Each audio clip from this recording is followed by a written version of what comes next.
Ondimia, temporada 2, episodio 2, la tabla de piedra y la confesión de los pecados de la obispa. La obispa Evelini entró a la iglesia mientras Hila estaba en el altar siendo peinada por su madre María. José estaba trapeando el piso.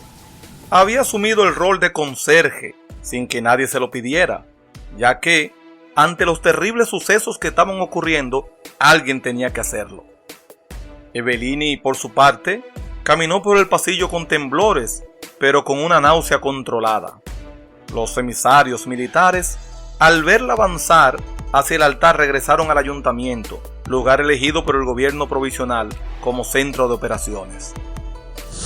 Evelini finalmente llegó donde Hila, a quien observó con ternura, pasándole la mano por su rostro, dado que ella era su más silente alumna.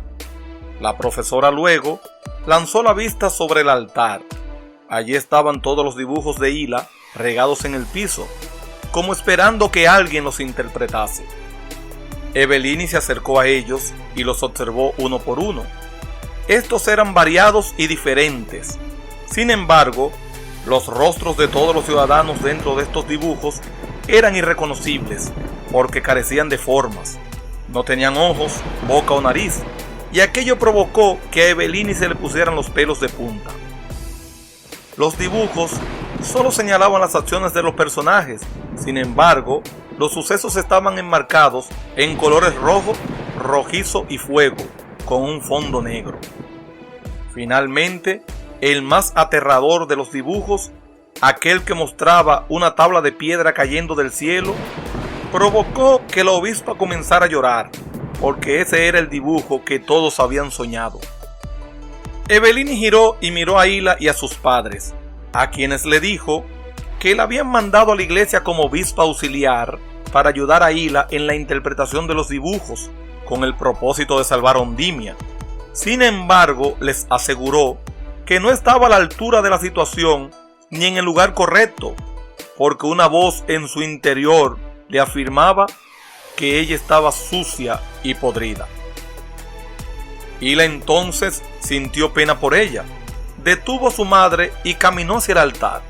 Allí tomó la mano de la profesora, a quien le dijo que esos dibujos eran la misma Ondimia, pero le advirtió que ella misma desconocía los sucesos, a menos que la gran expansión se los revelara o que alguien como ella le ayudase. Fue entonces cuando Hila le invitó a confesar todos sus pecados en el altar al ser de la expansión. Le dijo que ese protocolo se lo había enseñado el reverendo Mondolfo. Sin embargo, la profetisa le advirtió que su confesión no le garantizaba una vida terrenal prolongada, porque cada pecado traía sus funestas consecuencias, pero sí le garantizaba la salvación de su alma. La obispa le preguntó cómo ella sabía todo eso. Hila le respondió que el reverendo Mondolfo predicaba todo el tiempo sobre eso. La obispa entonces asentó con su rostro, afirmándole que ella aceptaba ese destino con honestidad, mientras Hila se sumergía en sus brazos. José y María se sumaron a Evelini y a Hila en el altar. Allí Evelini confesó todos sus pecados delante del invisible y de 3 testigos terrenales.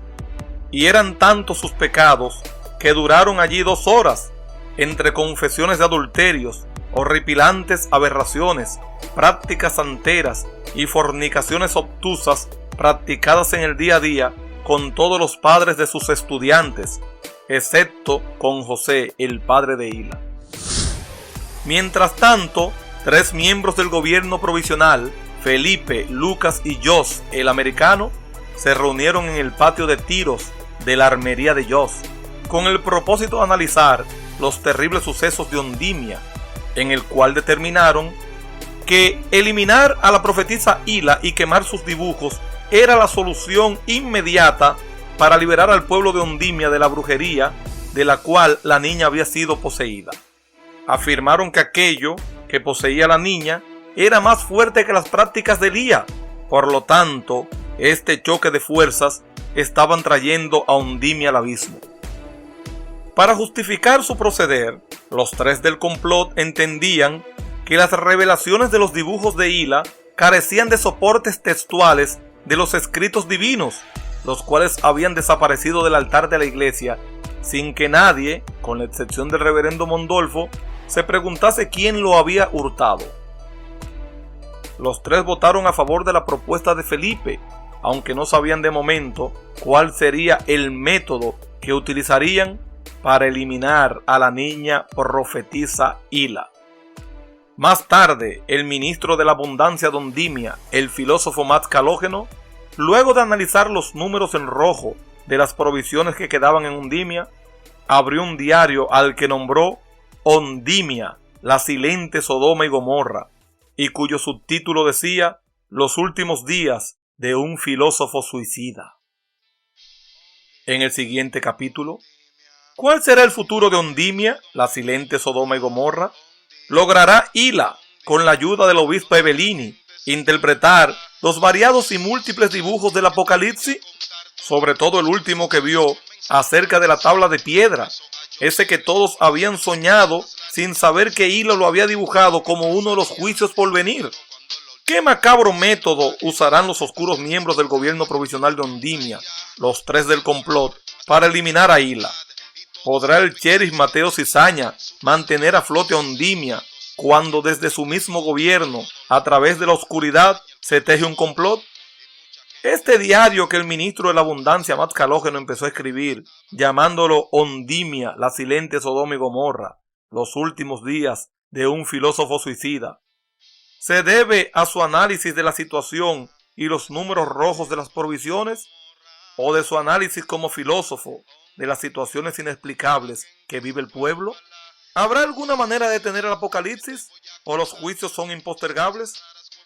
Si quieres saberlo, no te pierdas el episodio 3 de la segunda temporada de Ondimia y los escritos impostergables de la tabla de piedra.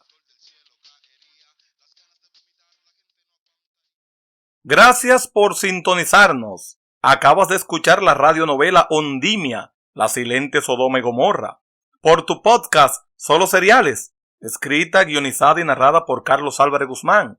Suscríbete y síguenos para que no te pierdas ninguna de nuestras series sonoras de ficción, audiolibros, audiorelatos y nuestros cursos y talleres de escritura creativa y seriales. Búscanos en las plataformas para podcaster como Solo Seriales y en las audiovisuales como Carlos Álvarez Guzmán. Recuerda siempre, escribe y narra, porque la vida es un relato infinito del que ya formas parte como actor. Hasta la próxima, amantes del relato y lo serial. La silente Sodoma y Gomorra, la silente Sodoma y Gomorra, donde la gente se fueron para la Ondimia es una ciudad donde la que te voy a contar, donde muchas cosas